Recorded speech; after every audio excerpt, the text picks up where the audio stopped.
সকলের স্পৃহণীয় সুন্দরী কবিতা কামনা করি না, শুধু এই কামনা করি, হে গৌর সুন্দর, আপনার চরণে আমার অহেতুকী ভক্তি লাভ হোক, ভক্তি লাভ হোক, প্রেম লাভ হোক।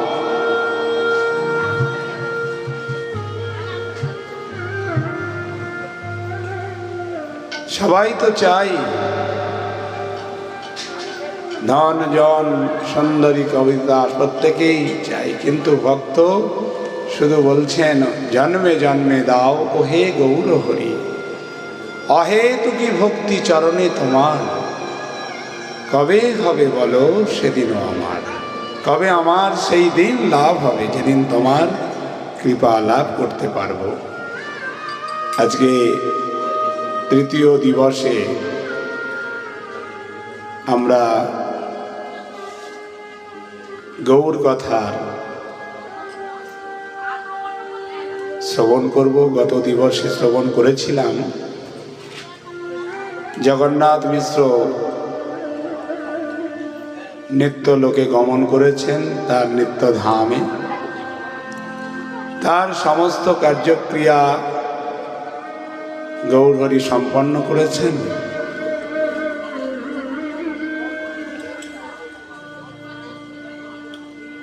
পিতৃদেব চলে যাওয়ার পর থেকে গৌরহরি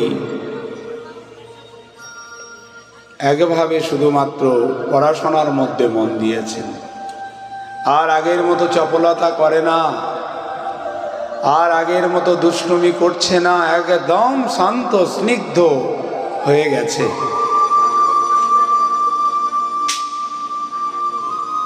না ছাড়েন শ্রীহস্তে পুস্তকে কখন, পরেন গোষ্ঠীতে যেন প্রত্যক্ষ মদন। কিবা স্নানে কি ভোজনে কিবা পর্যটনে, নাহিক প্রভুর আর চেষ্টা শাস্ত্র বিনে, নাহিক প্রভুর আর চেষ্টা শাস্ত্র বিনে। আহা, তিনি সর্বদাই পড়াশোনার মধ্যে রয়েছেন, ভোজনে শয়নে পর্যটনে, শুধু শাস্ত্র ছাড়া আর কিছু দেখছেন না, কিছু বলছেন না। এই প্রকার তিনি লীলা করছেন। একদিন মুরারি গুপ্ত পড়াশোনা করছে বলে মহাপ্রভু তাকে বলে, মুরারি তুমি তো বৌদ্ধ, সমস্ত অসুস্থ মানুষদের শুদ্ধ করবার জন্য, সুস্থ করবার জন্য তুমি বিভিন্ন ওষুধ দিয়ে তাদের চিকিৎসা করবে। বৌদ্ধদের কাজ কি? সবাইকে চিকিৎসা করা, তাই তো? জড়িবুটি সব দিয়ে তাদের চিকিৎসা করে সুস্থ করবে। আর আজকে কিনা তুমি পড়াশোনা করছো, এ তোমার মানাচ্ছে না বৌদ্ধ। মুরারি গুপ্ত তুমি কি পড়াশোনা করছো, বরং তুমি চিকিৎসা করছিলে, সেটাই ভালো ছিল।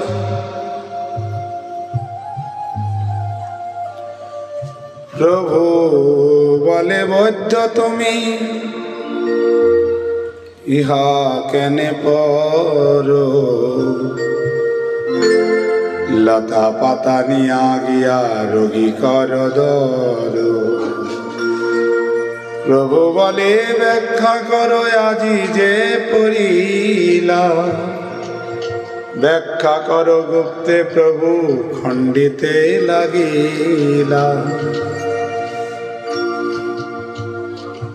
গুপ্তকে বলে দিচ্ছেন, তুমি চিকিৎসার কথা বারবার প্রভু বলছেন। একদিনের এই প্রকার গৌর সুন্দর এখন মুকুন্দ সঞ্জয়ের বাড়িতে, সেখানে চতুর্দিকে পড়ুয়াদের নিয়ে এখন অধ্যাপকের ভূমিকায় অবস্থান করছেন। এতদিন পড়ছিলেন, এখন তিনি অধ্যাপক হয়ে পড়াচ্ছেন। মুকুন্দ সঞ্জয় বড় মহাভাগ্যবান, যাহার আলয়ে বিদ্যা বিলাসের স্থান। বড় চন্ডী মণ্ডপ ছয় তান ঘরে, চতুর্দিকে বিস্তর পর্বত ধরে।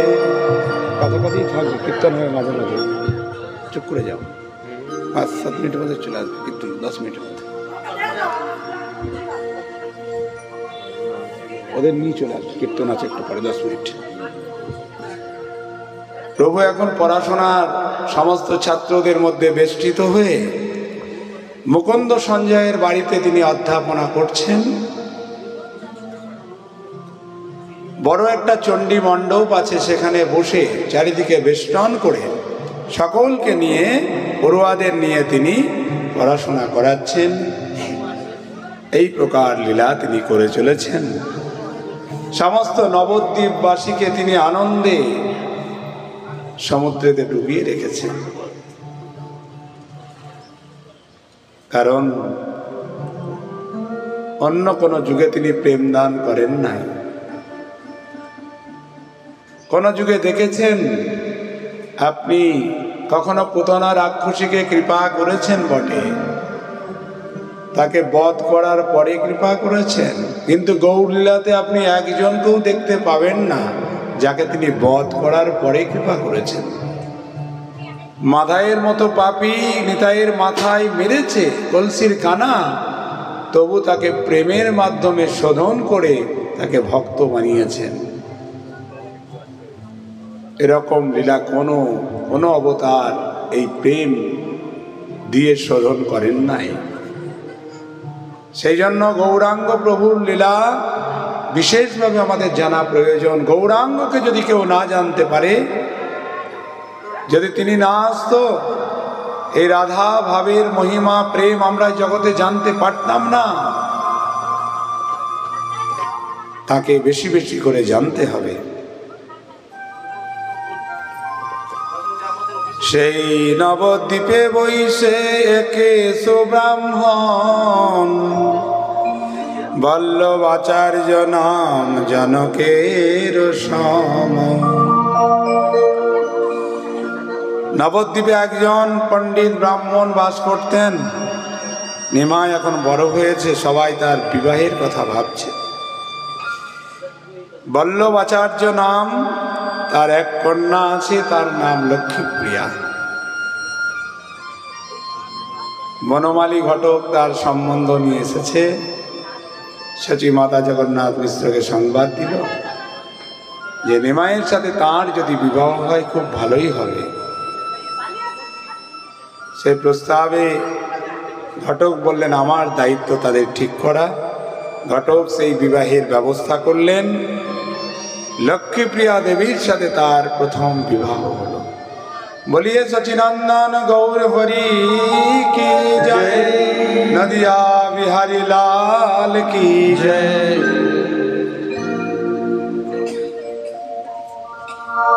ধুমধাম করে তার সাথে বিবাহ অনুষ্ঠান সম্পাদিত হলো।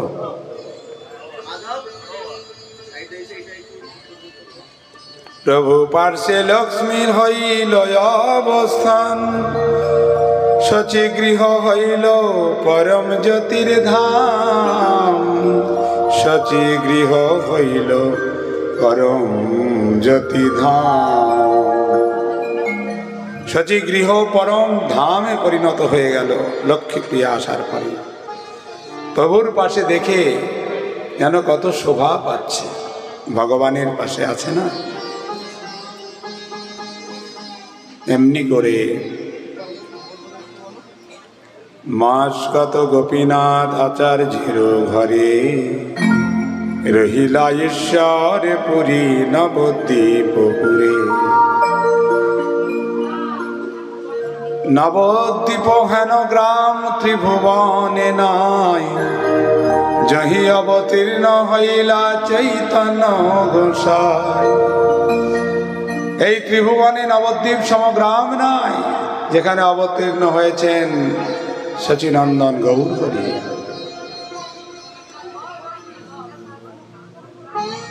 সেই নবদ্বীপকে আমরা বারংবার প্রণাম জানাই। সেই নবদ্বীপ চন্দ্র গৌর হরিকে বারবার প্রণাম জানাই। গদাধর পণ্ডিতের আপনার কৃত পুঁথি পরায়ণের নাম কৃষ্ণ লীলামৃত। কৃষ্ণ লীলামৃত ঈশ্বরপুরীপাদ নবদ্বীপপুরে এসেছেন, কয়েক মাস গোপীনাথ আচার্যের ঘরে আছেন। মহাপ্রভুর দর্শন, মহাপ্রভুকে বলছেন দর্শন করে প্রণাম করে, এই গ্রন্থ আমি লিখেছি, এতে ভুল ত্রুটি হলে একটু ঠিকঠাক করে দিও। বলে তুমি যে গ্রন্থ লিখেছ তার ভুল কি? ভক্তের মুখ থেকে যা বাহির হয় সেটাই শাস্ত্র। শুদ্ধ ভক্ত যা বলবে সেটা বেদ বাক্য, সেটাই শাস্ত্র বাক্য, সেটাই ভক্তজনের আচরণের।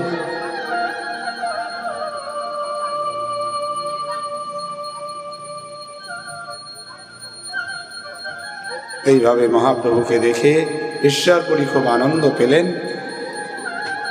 এই প্রকারে সকল ভক্তগণ গৌরহরি, তাঁর তো গুরুপাদ পদ্ম ঈশ্বরপুরী, তার দর্শন পেয়ে তার আনন্দ তাকে গুরুরূপে মনে মনে বরণ করলেন।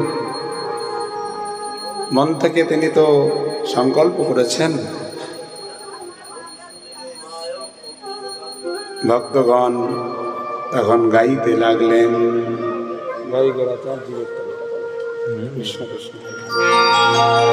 আসুন আমরাও